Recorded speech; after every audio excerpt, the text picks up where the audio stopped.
Last month, LeBron posted a video on Instagram of himself in the gym, rapping with a newly shaved head. Yesterday, a video was posted of Steph Curry mocking LeBron at Harrison Barnes' wedding.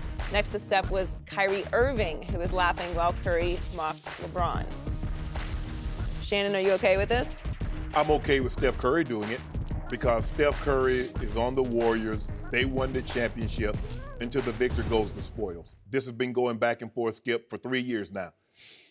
The Warriors won the first title. Draymond has some things to say. Steph Curry says champagne, the locker room tastes like champagne. LeBron and them comes back and win in a great Game 7.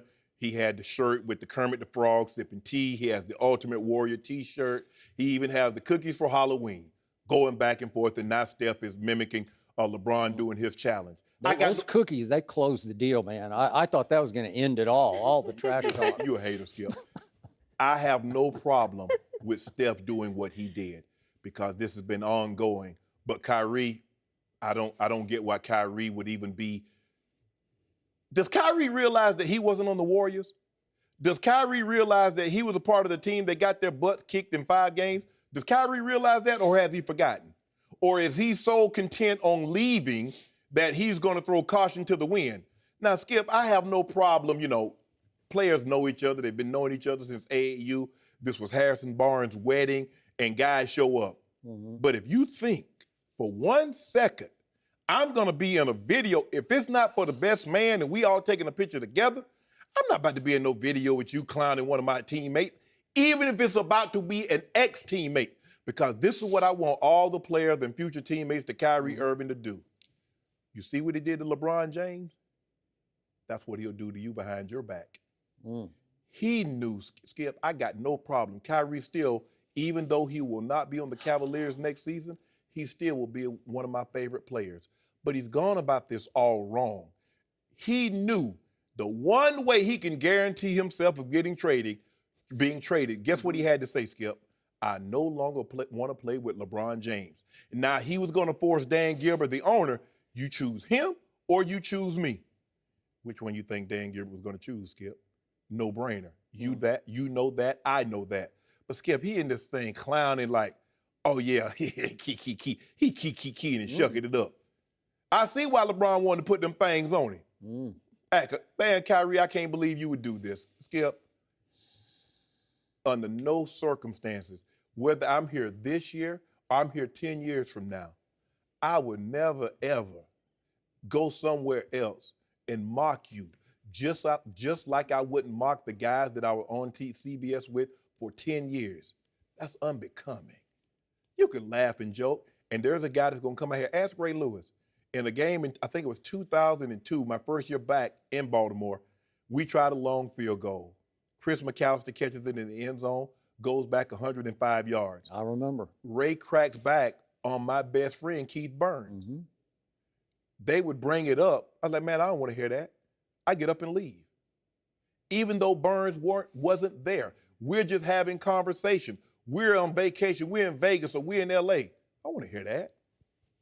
Skip, come on now. Is that where we are, Kyrie? I get it. You want out. You guaranteed you coming home. You want out. You keying. But this is even beneath Kyrie. Now, you talk about petty. I thought, I've been working on the show for almost a year with Queen Petty. But Kyrie is not King Petty. He big. He top Bron. I'm ashamed of him. I know you like it, but I don't. I love this. I bet you did love it. And I wondered how exactly you were going to try to go about defending it, because you really can't, because it has come to this for your man LeBron James. You had 2 of the best players in basketball openly mocking him, making fun of him. And you can't tell me they had no idea this was going to get posted on social media, because somebody had to be standing right in their face with the cell phone camera, right? Yeah. So I'm going to ask you to step back with me just for a second, because you constantly bring up the comparison to Michael Jordan, and you constantly tell me that Bron still's got a shot to pass MJ somewhere along the trail. Pretty soon, if he gets back to an 8 straight final, at some point, cumulatively, it'll build up to where he will surpass the greatest player, I think, in the history of all sports. Okay. But step back and ask yourself, can you imagine while Michael Jordan was playing, any other player, any rival player daring to mock him or make fun of him in public? Because I got to tell you, I can't, because that player would have had hell to pay. Yeah, Michael made him play on the court. Yeah. And here we have a LeBron James, blind witnesses, step back, put this in perspective. We have a LeBron James who just averaged a triple-double in the NBA Finals, first player to ever do that, while playing in his 7th straight NBA Finals. And we have Steph and his, now we think, soon-to-be former teammate, Kyrie, his running mate, openly at a wedding, making fun of him, mocking him, and obviously Kyrie is laughing along, he's co-signing, he's encouraging, as you say, he's keying. And it has really come to this for the great LeBron James.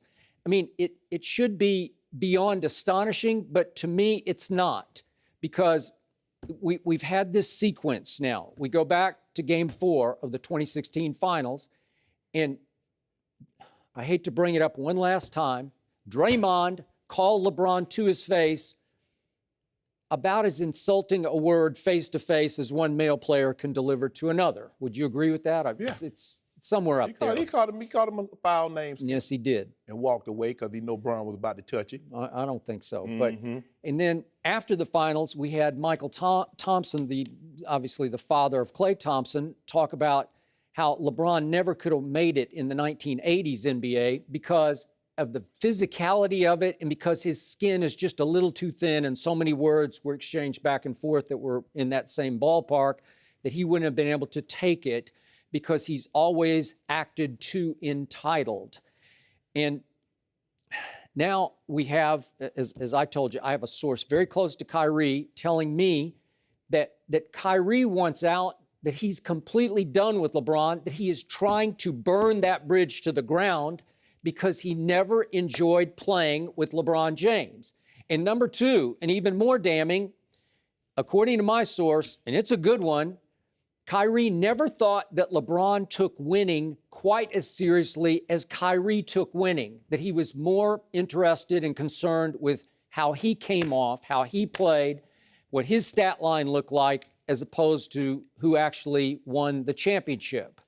So I just got to say, allow me just this one little aside. I've been criticized for years for criticizing LeBron for all these things.